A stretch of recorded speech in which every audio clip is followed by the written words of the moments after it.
Yuva Shakti driven budget. Our government's sankalp is to focus on our poor, underprivileged and the disadvantaged.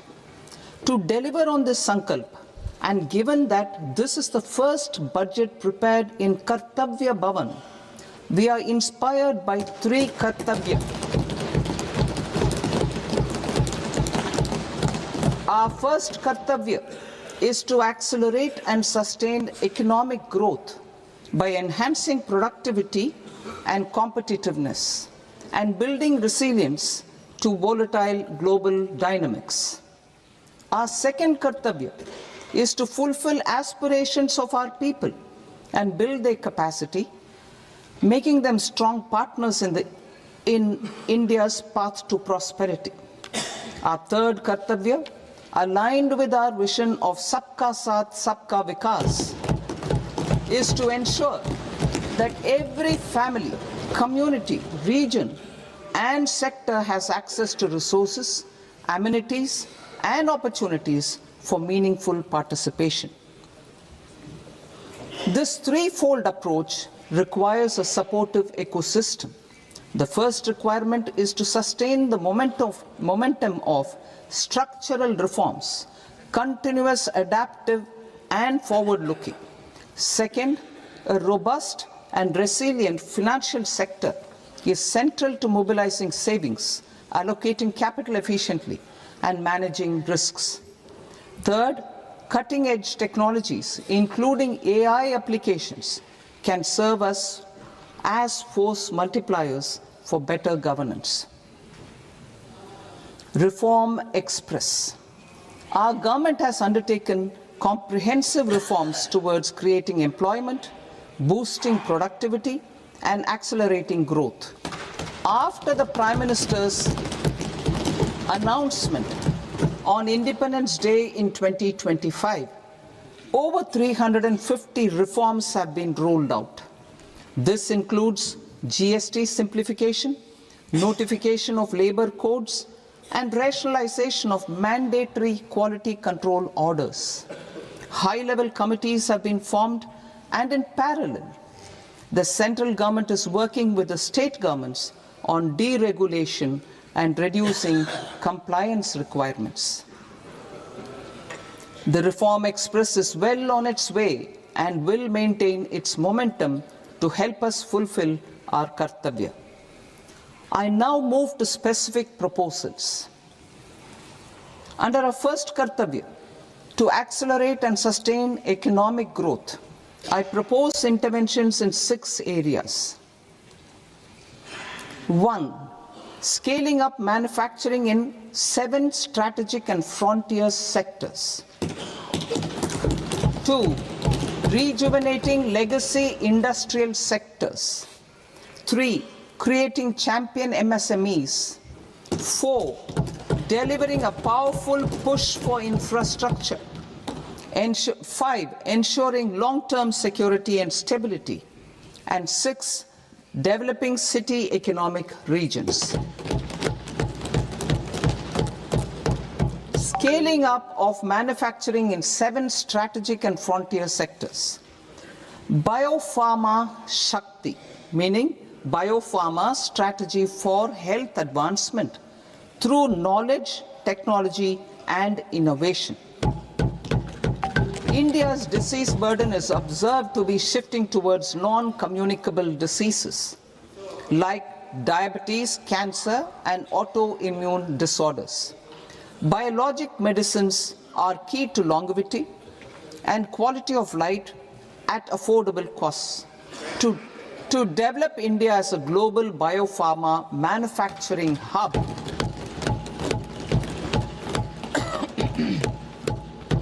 I propose the Biopharma Shakti with an outlay of 10,000 crores over the next 5 years. This will build the ecosystem for domestic production of biologics and biosimilars. The strategy will include a biopharma-focused network with 3 new national institutes of pharmaceutical education and research, popularly known as NIPERs, and upgrading 7 existing ones. It will also create a network of 1,000 accredited India clinical trials sites. We propose to strengthen the Central Drug Standard Control Organization to meet global standards and approve timeframes through and approval timeframes through a dedicated scientific review cadre and specialists. India's Semiconductor Mission 1.0 expanded India's semiconductor sector capabilities. Building on this, we will launch ISM 2.0 to produce equipment and materials, design full-stack Indian IP, and fortify supply chains. We will also focus on industry-led research and training centers to develop technology and skilled workforce. The Electronics Components Manufacturing Scheme, launched in April 2025 with an outlay of 22,919 crores, already has investment commitments at double the targets. We propose to increase the outlay to 40,000 crores to capitalize on this momentum.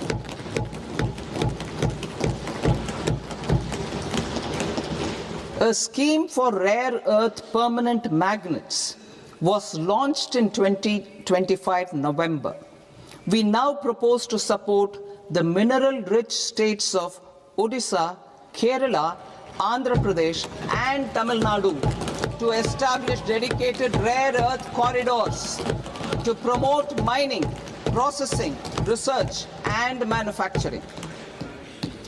To enhance domestic chemical production and reduction import dependency and reduce import dependency, we will launch a scheme to support states in establishing 3 dedicated chemical parks through challenge route on a cluster-based plug-and-play model. Strong capital goods.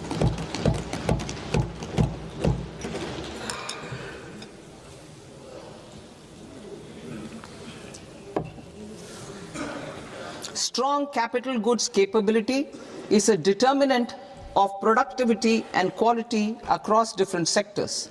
Towards building this capacity, I propose the following.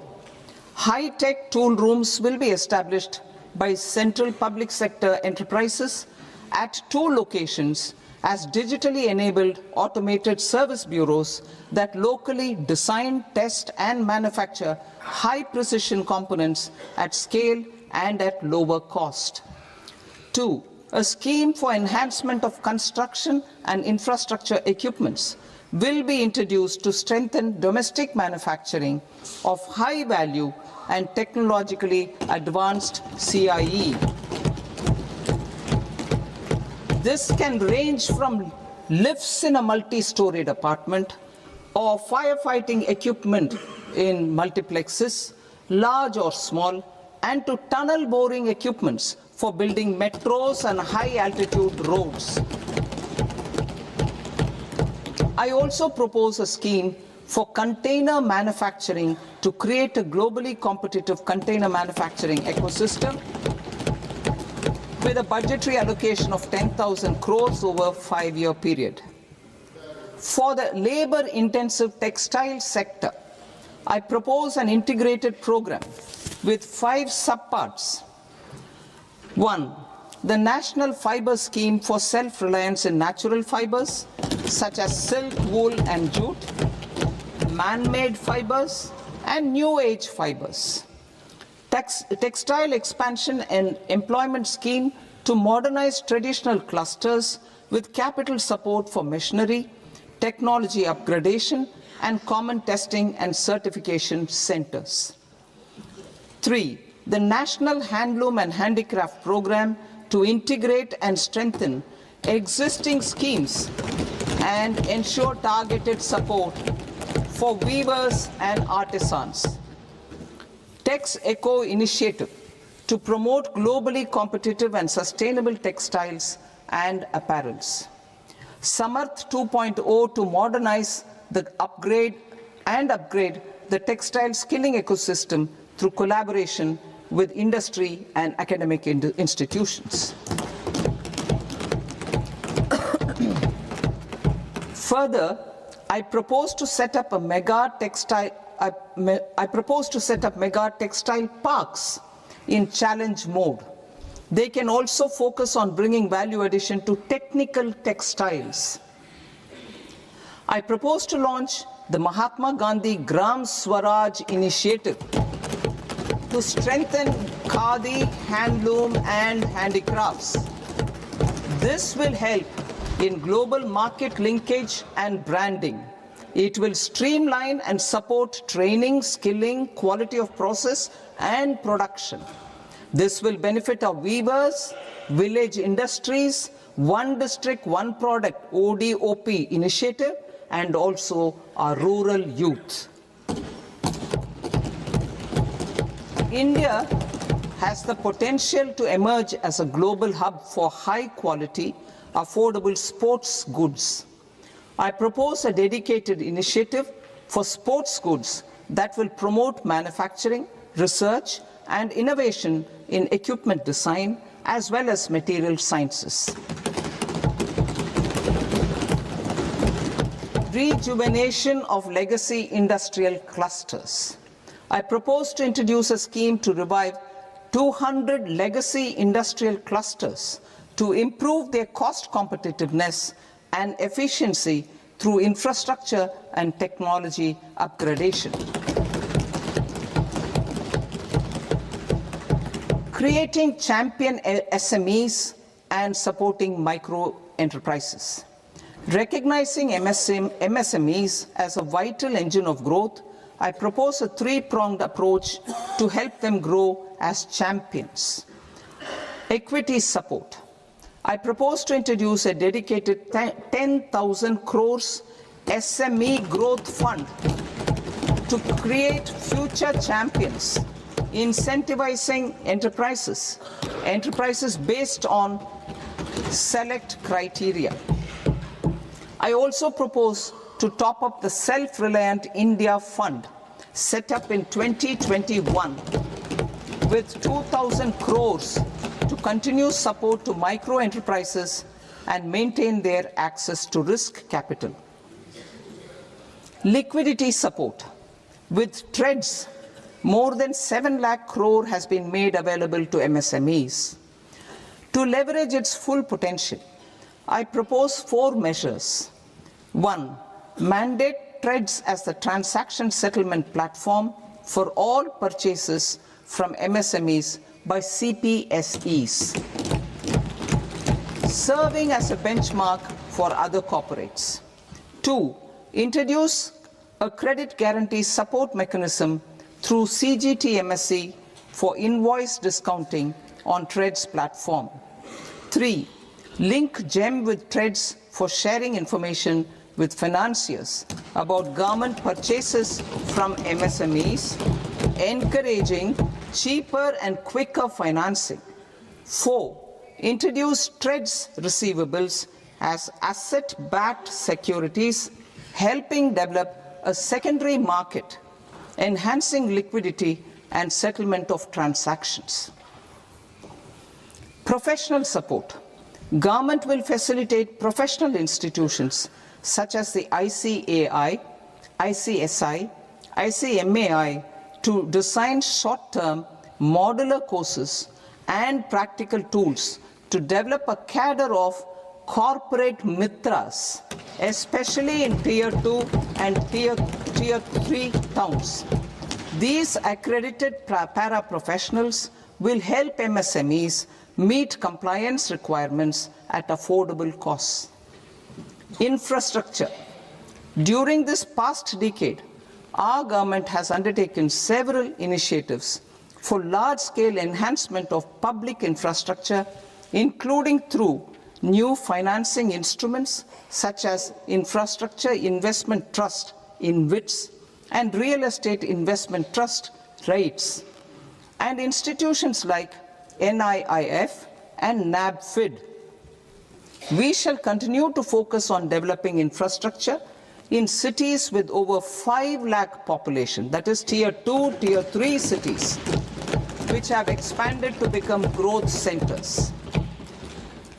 Public capital expenditure has increased manifold from 2 lakh crore in 2014-15 to an allocation of 11.2 lakh crore in BE 25-26.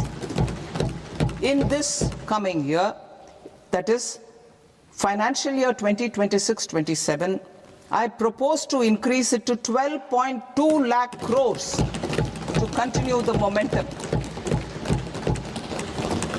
To strengthen the confidence of private developers regarding risks during infrastructure development and construction phase, I propose to set up an infrastructure risk guarantee fund to provide prudentially calibrated partial credit guarantee to lenders.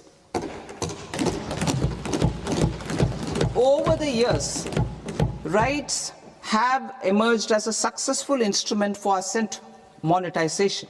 I propose to accelerate recycling of significant real estate assets of the CPSEs through the setting up of dedicated RITES.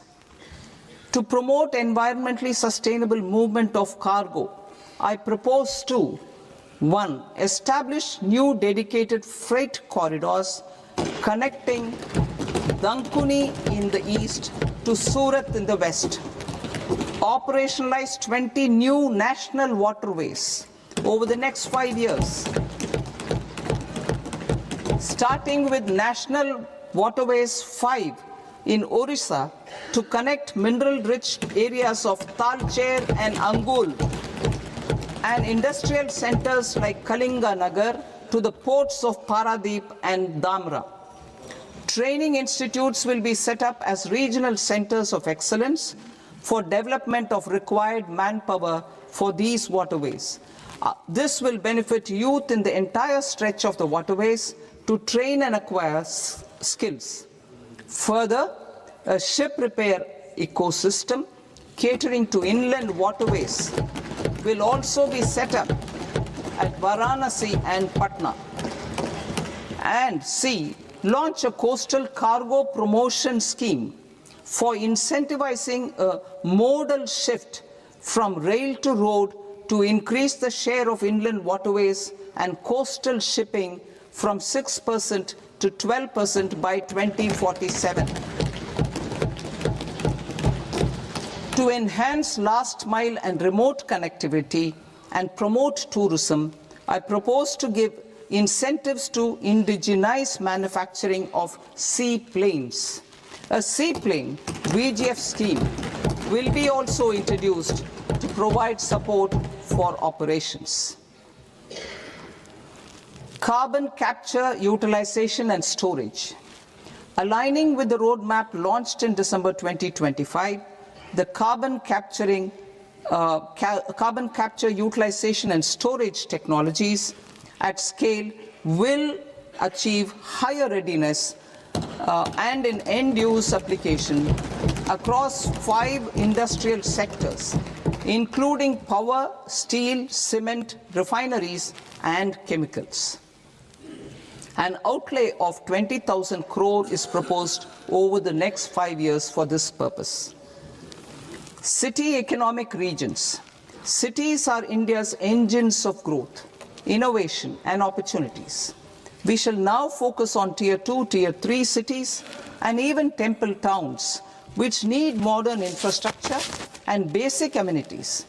This budget aims to further amplify the potential of cities to deliver the economic power of agglomerations by mapping city economic regions based on their specific growth drivers. An allocation of 5,000 crore per CER over 5 years is proposed for implementing their plans through a challenge mode with a reform-cum-result-based financing mechanism. In order to promote environmentally sustainable passenger systems, we will develop 7 high-speed rail corridors between cities as growth connectors, namely Mumbai to Pune, Pune to Hyderabad, Hyderabad to Bengaluru, Hyderabad to Chennai, Chennai to Bengaluru, Delhi to Varanasi, Varanasi to Siliguri.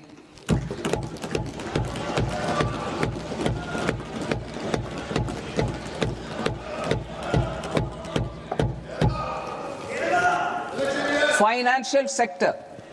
The Indian banking sector today is characterized by strong balance sheet, historic highs in profitability, improved asset quality, and coverage exceeding 98% of villages in the country. At this juncture, we are well placed to futuristically evaluate the measures needed to continue on the path of reform-led growth of this sector. I propose setting up a high-level committee on banking for Vikasit Bharat. High-level committee on banking for Vikasit Bharat to comprehensively review the sector and align it with India's next phase of growth, while safeguarding financial stability, inclusion, and consumer protection.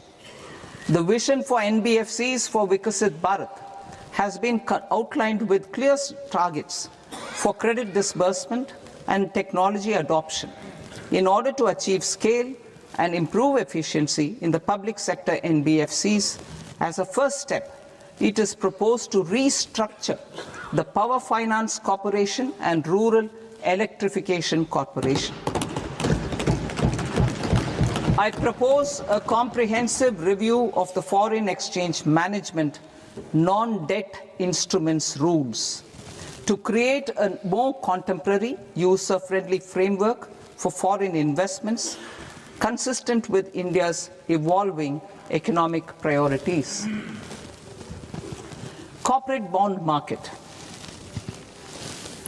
I propose to introduce a market-making framework with suitable access to funds and derivatives on corporate bond indices. I also propose to introduce total return swaps on corporate bonds. Municipal bonds. To encourage the issuance of municipal bonds of higher value by larger cities, I propose an incentive of 100 crore rupees for a single bond issuance. 100 crore rupees for a single bond issuance of more than 1,000 crore. The current scheme under Amrit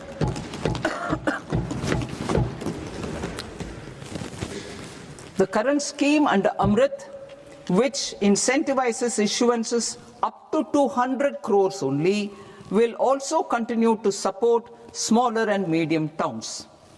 That will also continue to support the smaller and medium towns. Ease of doing business.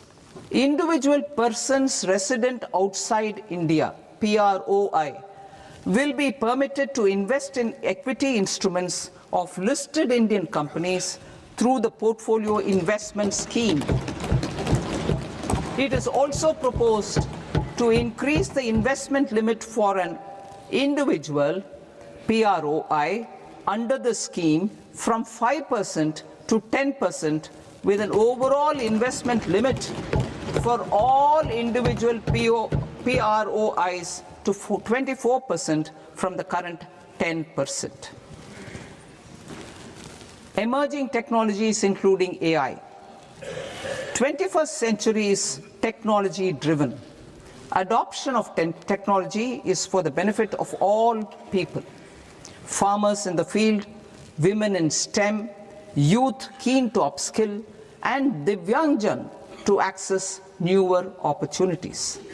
The government has taken several steps to support new technologies through AI Mission, National Quantum Mission, Anusandhan National Research Fund, and Research and Development and Innovation Fund. Our second kartavya is to fulfill aspirations and build capacities. Close to 25 crore individuals have come out of multi-dimensional poverty through a decade of our government's sustained and reform-oriented efforts.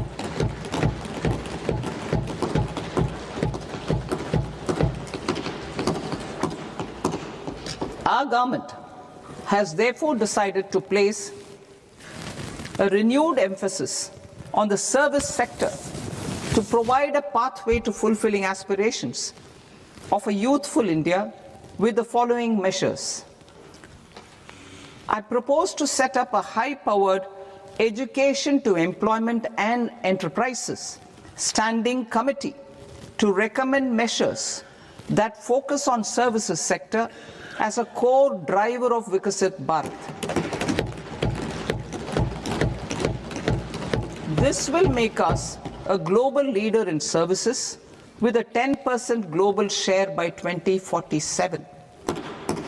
The committee will prioritize areas to optimize the potential for growth, employment, and exports. They will also assess the impact of emerging technologies, including AI, on jobs and skill requirements and propose measures thereof.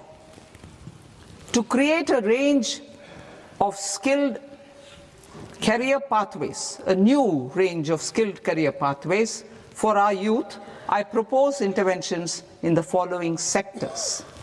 Health.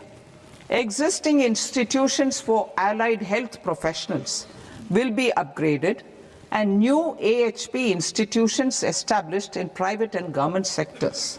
This will cover 10 selected disciplines, including optometry, radiology, anesthesia, OT technology, applied psychology and behavioral health, and add 1 lakh AHPs over the next 5 years. A strong care system covering geriatric and allied care services will be built. A variety of NSQF aligned programs will be developed to train multi-skilled caregivers, combining core care and allied skills such as wellness, yoga, and operation of medical assistive devices. In the coming year, 1.5 lakh caregivers will be trained.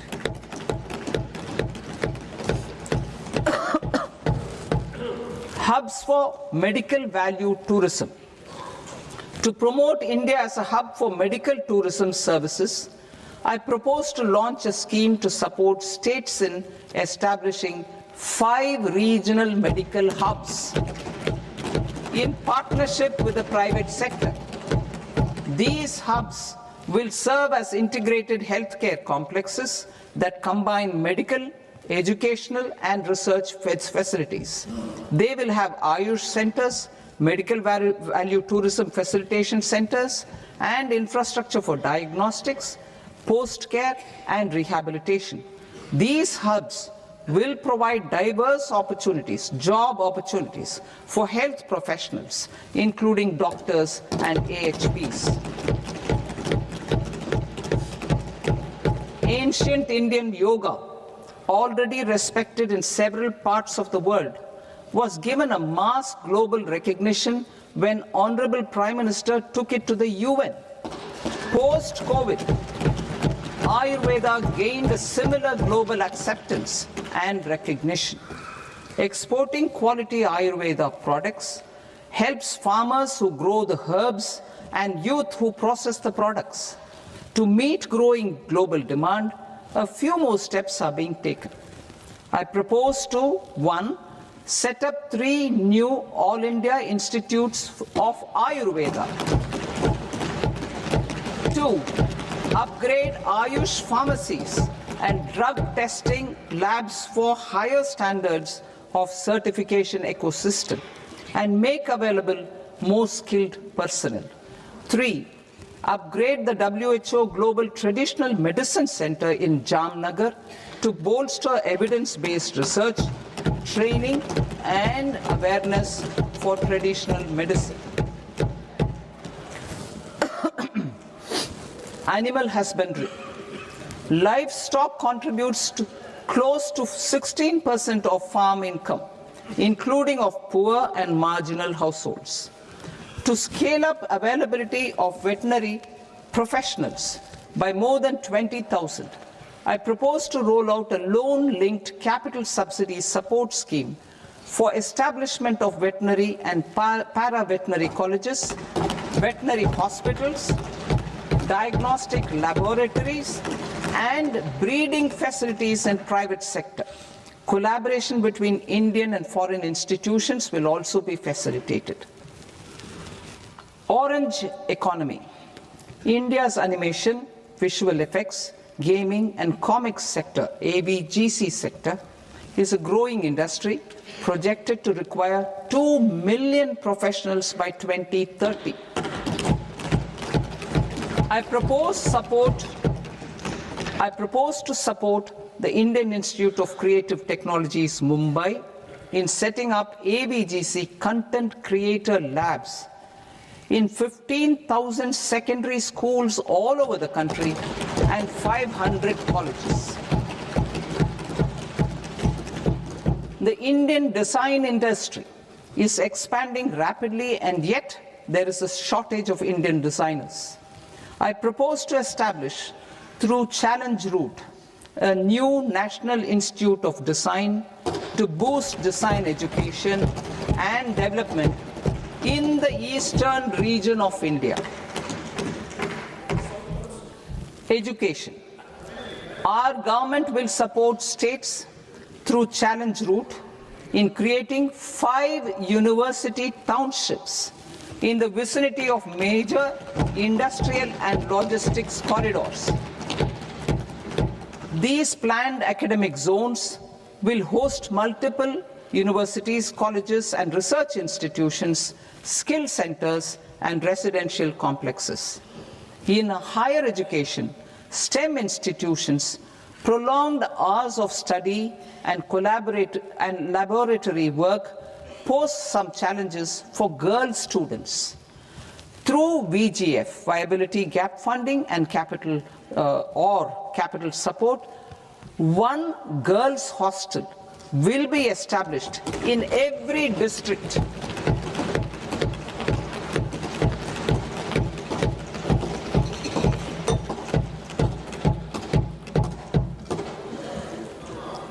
To promote astrophysics and astronomy via immersive experiences. 4 telescope infrastructure facilities will be set up or upgraded.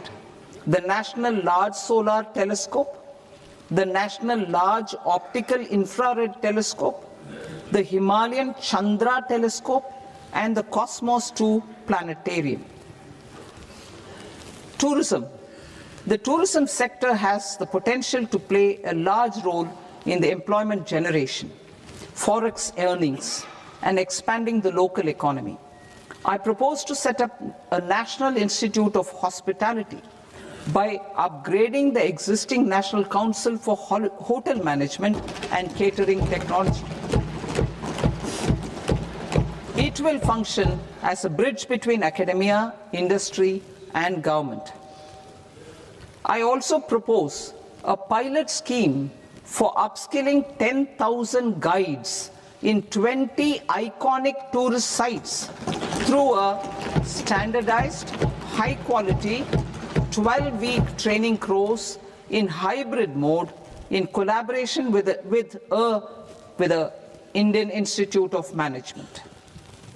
A national destination digital knowledge grid will be established to digitally document all places of significance, cultural, spiritual, and heritage. This initiative will create a new ecosystem of jobs for local researchers, historians, content creators, and technology partners. India has the potential and opportunity to offer world-class trekking and hiking experience. We will develop ecologically sustainable mountain trails in Himachal Pradesh, Uttarakhand, and Jammu Kashmir. Also in Araku Valley in the Eastern Ghats and Podigai Malai in the Western Ghats. Turtle trails along key nesting sites in the coastal areas of Odisha, Karnataka, and Kerala. And 3 bird watching trails along the Pulikat Lake in Andhra Pradesh, Tamil Nadu. It's on the border. Under the visionary leadership of Honorable Prime Minister, we established the International Big Cat Alliance in 2024. This year, India is hosting the first ever Global Big Cat Summit, where heads of governments and ministers from 95 range countries will deliberate on collective strategies for conservation. Heritage and culture tourism. I propose to develop 15 archaeological sites, including Lothal, Dolavira, Rakhi Gadi, Adichanallur, Sarnath, Hastinapur, and Leh Palace into vibrant experiential cultural destinations.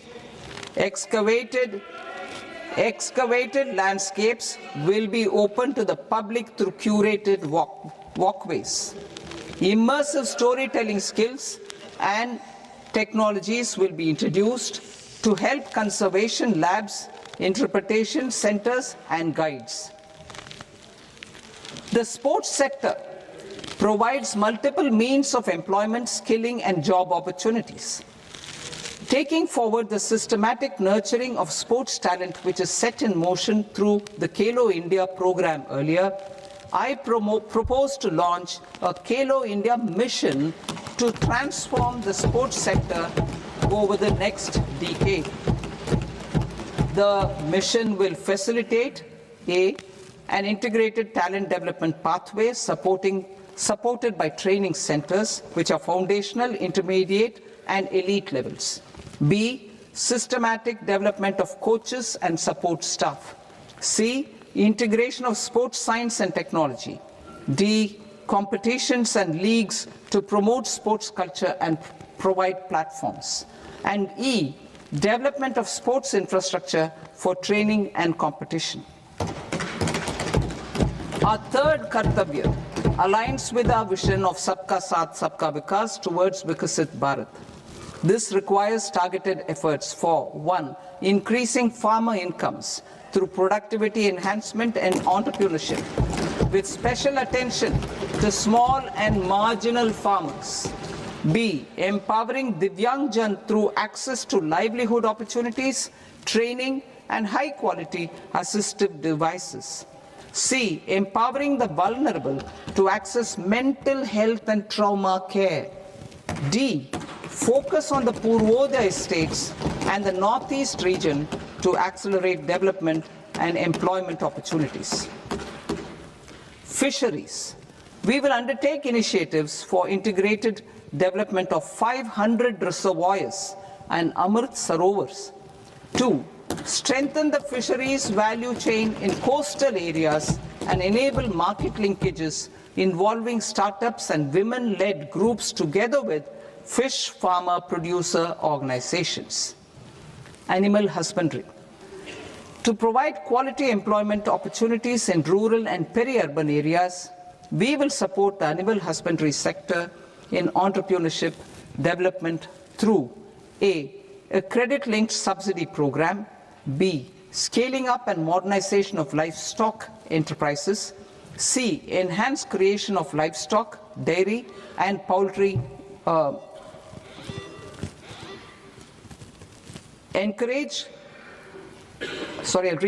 enhanced creation of livestock, dairy, and poultry-focused integrated value chains, and D, encourage creation of livestock farmer-producer organizations.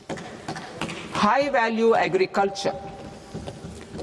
To diversify farm outputs, increase productivity, enhance farmers' incomes, and create new employment opportunities, we will support high-value crops such as coconut, sandalwood, cocoa, cashew in the coastal areas, agar trees in northeast, and nuts such as almonds, walnuts, and pine nuts in our hilly regions.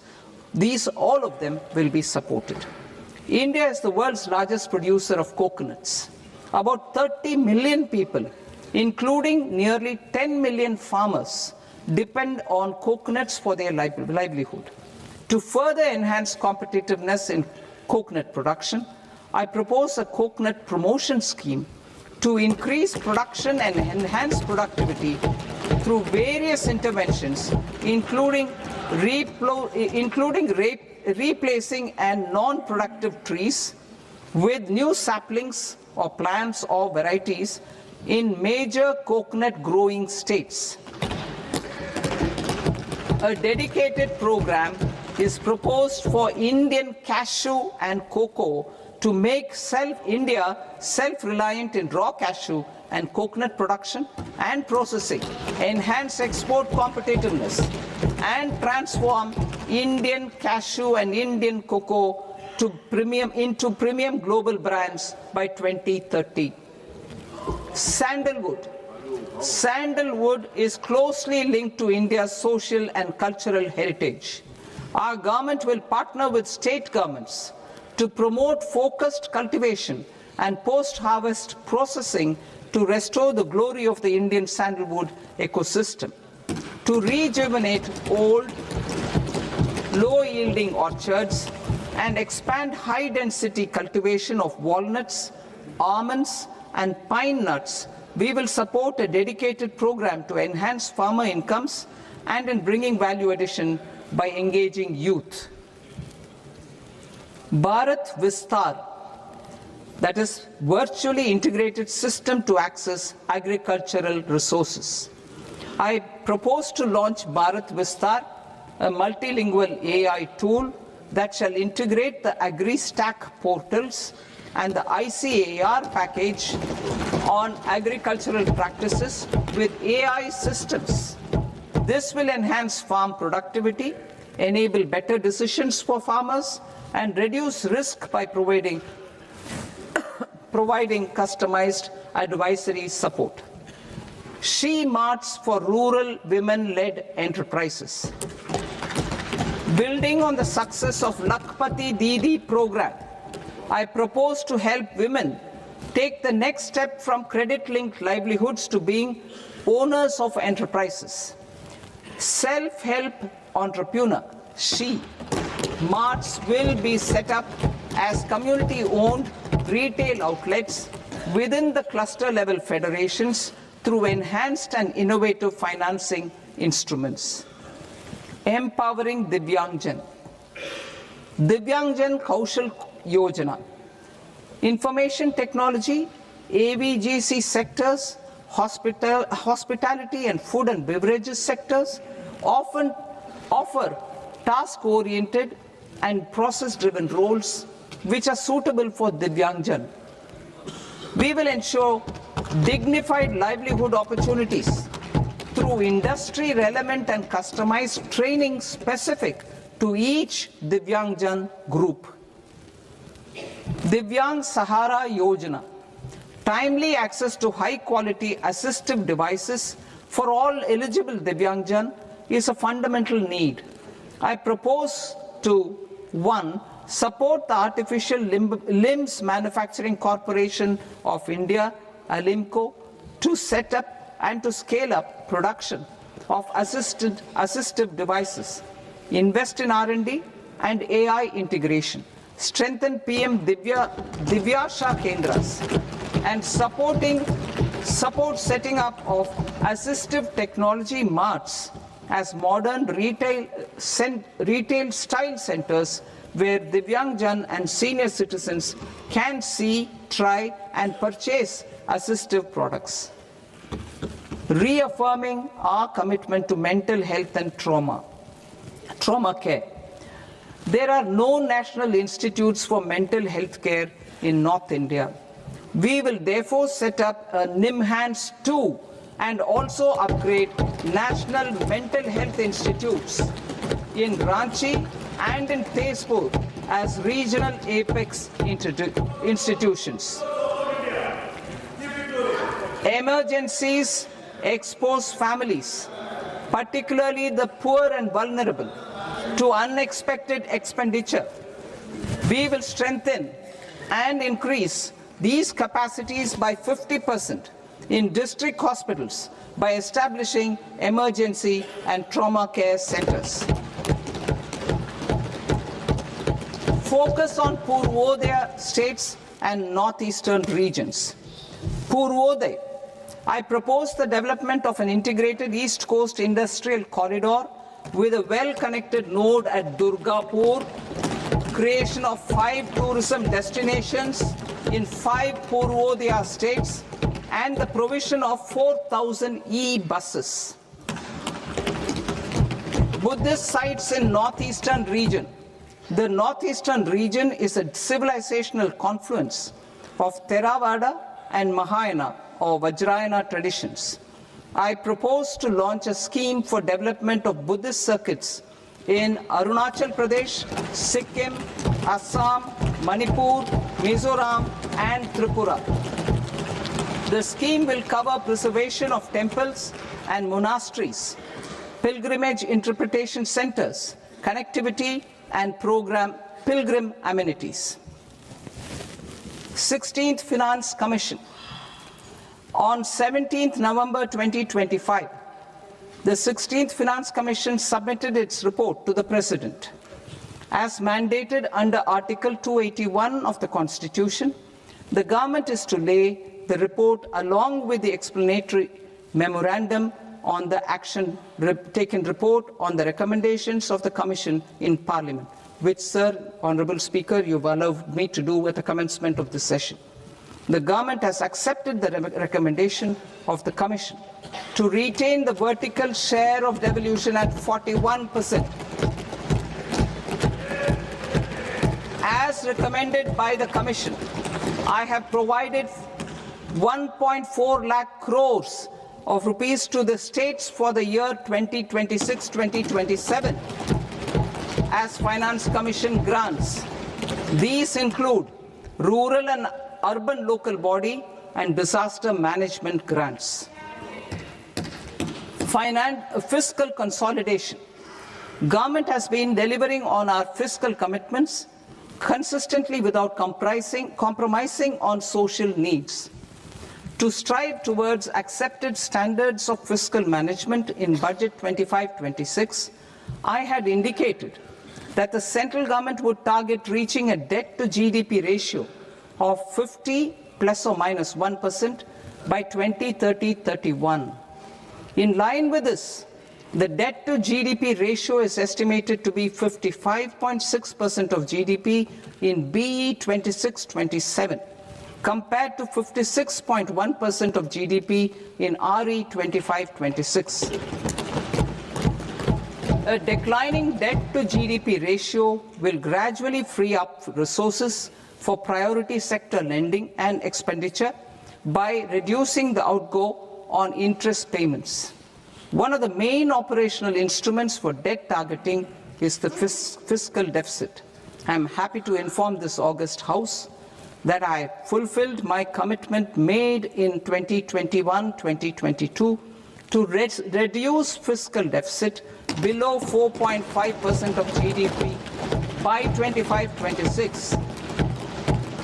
In RE 25-26, the fiscal deficit has been estimated at par with BE of 2025-26 at 4.4% of GDP. In line with the new fiscal prudence path of debt consolidation, the fiscal deficit in BE 26-27 is estimated to be 4.3% of the GDP.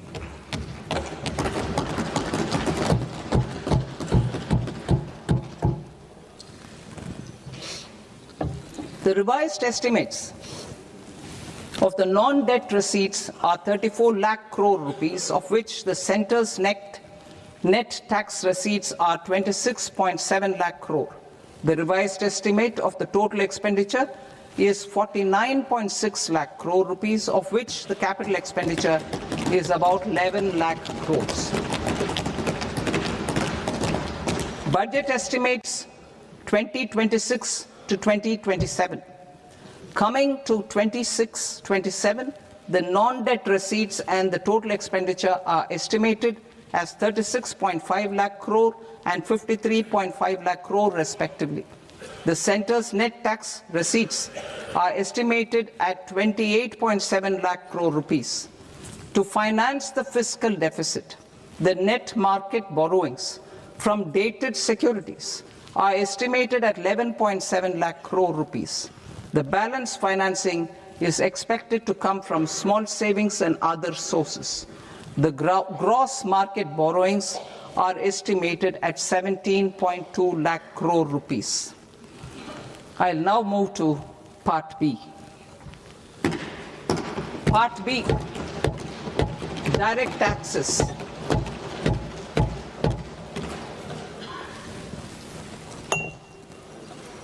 Honorable Speaker, sir, I now present my proposals on direct taxes. New Income Tax Act. In July 2024, I announced a comprehensive review of the Income Tax Act 1961. This was completed in a record time, and the Income Tax Act 2025 will come into effect from 1st April 2026. The simplified income tax rules and forms will be notified shortly, giving adequate time to taxpayers to acquaint themselves with its requirements. The forms have been redesigned such that ordinary citizens can comply without difficulty. Ease of living. I propose that any interest awarded by the Motor Accident Claims Tribunal to a natural person will be exempt from income tax, and any TDS on this account will be done away with.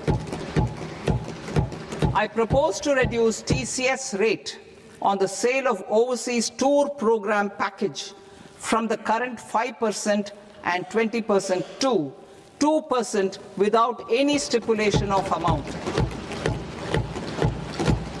I propose to reduce TCS rate for pursuing education and for medical purposes under the Liberalized Remittance Scheme, popularly known as LRS, from 5% to 2%. Supply of manpower services is proposed to be specifically brought within the ambit of payment to contractors for the purpose of TDS to avoid ambiguity. Thus, TDS on these services will be at the rate of either 1% or 2% only. I propose a scheme for small taxpayers, wherein a rule-based automated process will enable obtaining a lower or nil deduction certificate instead of filing an application with the assessing officer. For the ease of taxpayer holding securities in multiple companies, I propose to enable depositories to accept Form 15G or Form 15H from the investor and provide it directly to various relevant companies. I propose to extend time available for revising returns from 31st December to up to 31st March with the payment of a nominal fee. I also propose to stagger the timeline for filing of tax returns.